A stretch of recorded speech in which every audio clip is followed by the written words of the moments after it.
Hello friends, आप सभी का स्वागत है क्रिस्टल ऑल स्टडी चैनल पर। चलिए आज हम करेंगे हमारा लेक्चर 15, जो कि हमारा लास्ट लेक्चर भी होगा मॉडर्न हिस्ट्री का। और इसमें हम चीज़ें देखेंगे last phase of the struggle. This side your history mentor for duty general test as well as for history domain, Pushpendra sir. Let's begin our lecture. तो सबसे पहले हमने पीछे सारा कुछ डिस्कस करा कि कहाँ तक, कि कैसे हमारा पूना पैक्ट होता है। देन पूना पैक्ट के बाद क्या क्या चीज़ें डिस्कशन होती हैं, कैसे वहाँ पर कम्युनल अवार्ड लाया जाता है, और वहाँ तक उसके बाद फिर हमने एमसीक्यूज करे थे। Then today we will start with Congress ministries का रिजाइन से। ठीक है, तो कई जगह क्या होता है कि 1939 में क्या होता है, सेकेंड वर्ल्ड वॉर ब्रो कर जाता है आउट इन द यूरोप। और कब होता है बेटा, ये सवाल बहुत इंपॉर्टेंट है। सितंबर 3 1939 को सेकेंड वर्ल्ड वॉर स्टार्ट होता है, bringing Britain into its fold. तो जिन्ना celebrated the resignation of the Congress ministries as the day of deliverance for Indian Muslims। तो देखिए क्या होता है कि 1939 को कहीं ना कहीं सेकेंड वर्ल्ड वॉर स्टार्ट हो जाता है, और विदाउट इंडियंस के कंसेंट के ब्रिटिश क्या करती है, उसको इन्वॉल्व कर देती है वर्ल्ड वॉर सेकंड में। फिर यहाँ पर जो इंडियन लीडर्स होते हैं, मेनली उस समय क्या होता है कि कई सारे प्रोविंस थे, तो कई सारे प्रोविंस में प्रोविंसेस में इंडियन नेशनल कांग्रेस की सरकार बनी हुई थी। तो उनके बाद ये सारे डिसाइड करते हैं कि यार ये तो गलत बात है, क्योंकि आप विदाउट इंडियंस के कंसेंट के, विदाउट हमसे डिस्कशन के आप हमें इन्वॉल्व कर ले रहे हो। तो उन्होंने क्या करते हैं, इन्होंने रिजाइन कर देते हैं। ठीक है, ये कई मिनिस्ट्रीज से। तो इसी को कब रिजाइन किया था, 1939 में December 22। ये एक इंपॉर्टेंट चीज था। नेक्स्ट आता है अगस्त ऑफर। अब अगस्त ऑफर कब आता है, ये सवाल आ सकता है, अगस्त ऑफर कौन से साल में आया था, 1940 में। और इसको लिलिंथगो ऑफर कहते हैं। ये उस समय कौन थे, वाइसरॉय थे। ये उस समय कौन थे, वाइसरॉय थे। तो 8 अगस्त 1940 को इन्होंने अगस्त ऑफर ऑफर किया था। इसमें क्या बोला गया, सबसे पहले वेरी इंपॉर्टेंट क्वेश्चन की डोमिनियन स्टेटस के बारे में सबसे पहले कब डिस्कस होता है, 1940 में, अगस्त 1940 में। और वो भी कौन लाता है, लिन लिथगो। ठीक है, ये आपको चीज़ें क्लियर रहना है बिल्कुल। And Maulana Abul Kalam Azad played a role in this development. इसमें ज़्यादा इंपॉर्टेंट रोल किसका था, मौलाना अबुल कलाम आज़ाद। फिर यहाँ पर गांधी जी अपना लाते हैं एक और मूवमेंट, इंडिविजुअल सिविल डिसोबीडियंस, या फिर इसको आप कह सकते हो individual Satyagraha.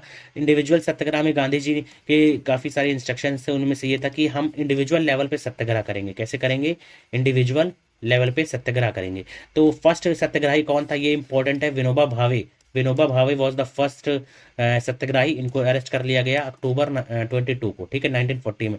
Then Nehru and Patel were also actively involve in this. और सेकंड सत्याग्रही आपको याद रखना है, स्वयं नेहरू जी थे। ठीक है, पंडित नेहरू। ठीक है, पंडित जवाहरलाल नेहरू। पहले कौन थे, विनोबा भावे। ये भी आपको बिल्कुल याद रखना है। नेक्स्ट आता है क्रिप्स मिशन। क्रिप्स मिशन मार्च से अप्रैल 1942 में आता है। ठीक है, क्रिप्स मिशन ने क्या दिया, डोमिनियन स्टेटस को ऑफर किया था आफ्टर द वॉर। किसके बाद, after war. But his proposal, क्योंकि बिल्कुल अगस्त ऑफर में वही आपने चीज़ ऑफर करा, फिर यहाँ पर आप कुछ चीज़ें और ऑफर करते हो, लेकिन मेन यही चीज़ था कि dominion status after the war, और कुछ कॉन्स्टिट्यूशनल चेंजेस लाए जाएंगे। लेकिन इसको गांधी जी ने क्या बोला था, ये आपको सवाल आ सकता है कि किसने बोला, post dated cheque on a crumbling bank. तो ये गांधी जी के सेंटेंसेस थे, ये आपके पेपर में आ सकता है। और किसके बारे में बोला था, क्रिप्स मिशन के बारे में बोला था, post dated cheque on a crumbling bank. Next आता है quit India movement. Quit India movement होता है 1942 में आता है। इसमें गांधी जी नारा देते हैं डू और डाई का। ठीक है, डू और डाई। और अगस्त 1942 को कांग्रेस ने इसको रेजोल्यूशन को पास करा, क्विट इंडिया रेजोल्यूशन को। कहाँ पे, बॉम्बे में। और this movement prompted Gandhi ji ने फास्ट लिया था February 10 से March 7 1942 में। तो ये चीज़ आपको याद रखना है कि गांधी जी ने इस बीच नारा दिया था डू और डाई का। क्विट इंडिया मूवमेंट 1942 में होता है।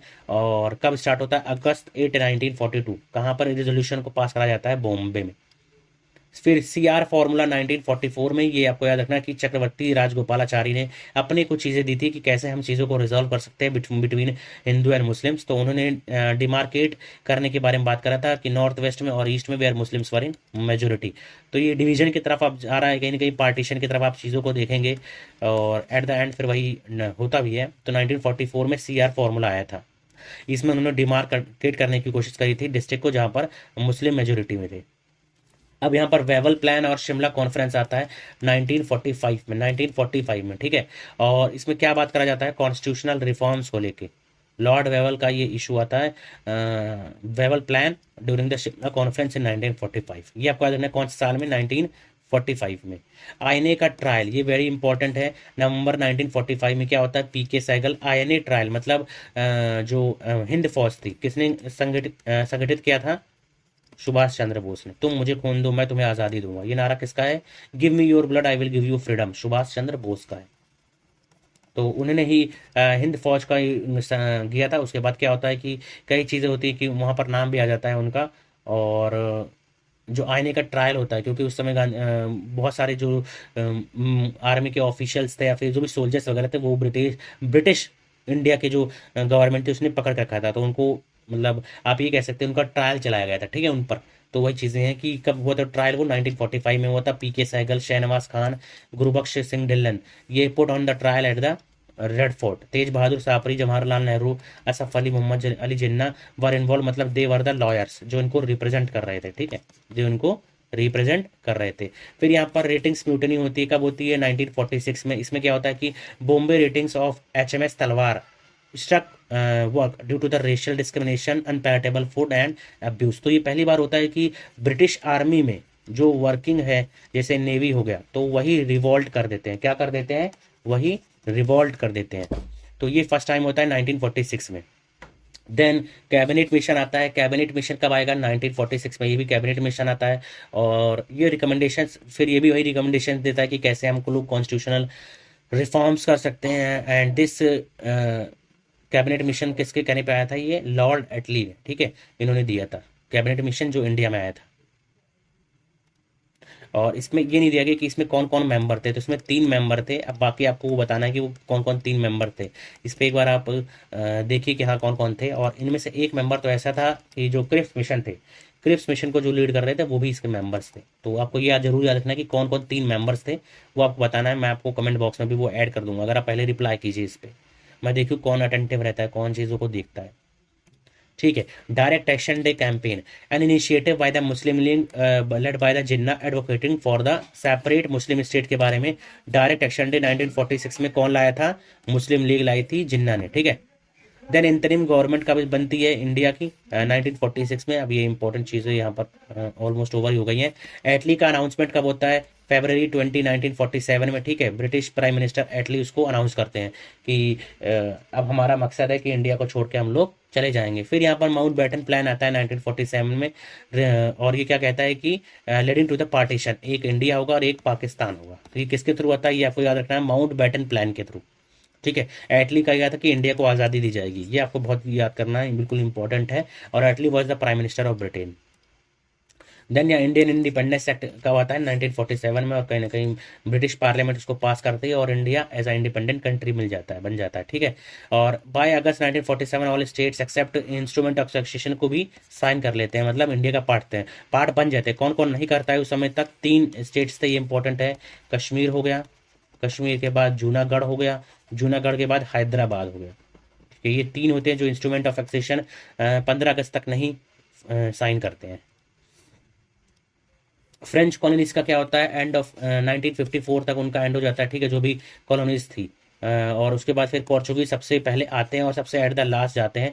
तो 1954 में 1961 तक क्या रहता है, 1940 में दादर एंड नागर हवेली लिबरेट कर लिया जाता है और 1961 में गोवा एंड दामन दीव को, ठीक है। तो ये पूरा एंड हो जाता है। ऑलमोस्ट सारी जो कॉलोनीज थी इंडिया की वो फ्री करा दी जाती हैं। सबसे पहले कहीं ना कहीं पोर्चुगीज आए थे और एट द एंड में भी 1961 तक गोवा किसके अंडर था, पोर्चुगीज के अंदर था। तो दैट्स ऑल, ये हमारा पूरा कंप्लीट होता है। अब हम थोड़ा बहुत एमसीक्यूज देख लेते हैं, जो भी एमसीक्यूज आपके पेपर में आ सकते हैं। When did the second world war took break out in Europe, तो ये बहुत आसान है। 1939 से 1945 तक सेकेंड वर्ल्ड वॉर चलता है। What proposal did Viceroy Linlithgow present on August 8 1940? तो अगस्त ऑफर किसने दिया था, अगस्त ऑफर लिनलिथगो दे दिया था। और क्या था उसमें, डोमिनियन स्टेटस फर्स्ट टाइम दिया गया था। हु वॉज द फर्स्ट सत्याग्रही, तो पहला सत्याग्रही कौन था, इंडिविजुअल सिविल डिसोबीडियंस में विनोबा भावे। सेकंड कौन था, Jawaharlal Nehru. What did the Cripps mission propose for India after the war, इन्होंने भी क्या ही ऑफर किया था, डोमिनियन स्टेटस को इन्होंने भी ऑफर किया था। When did quit India movement start, quit India movement कब स्टार्ट होता है, अगस्त 8 1942, अगस्त 8 1942। यह काफ़ी अच्छा सवाल है इसमें, क्योंकि ये दोनों ऑप्शन आपको कंफ्यूज करा सकते हैं। तो आपको याद रखना है अगस्त 8 1942 में स्टार्ट हुआ था। हु प्रपोज सीआर फॉर्मूला, तो सीआर फॉर्मूला किसने दिया था? चक्रवर्ती राजगोपालाचारी ने दिया था। What was the Wavell plan related to constitutional reforms के लिए, ठीक है, constitutional reforms. Which mutiny occurred on February 18 1946 due to racial discrimination, तो रेशियल डिस्क्रिमिनेशन के कारण कौन सा? ये आपको याद रखना है, रेटिंग्स म्यूटनी, ठीक है, रेटिंग्स म्यूटनी। देन आता है when did Lord Attlee declared cabinet missions visit to India, तो ये कब करते हैं? देखो मार्च, कब करते हैं? मार्च 1945, मार्च 1945, मार्च 1945 या 46, 46 होगा मेरे हिसाब से, 46 होना चाहिए, ठीक है।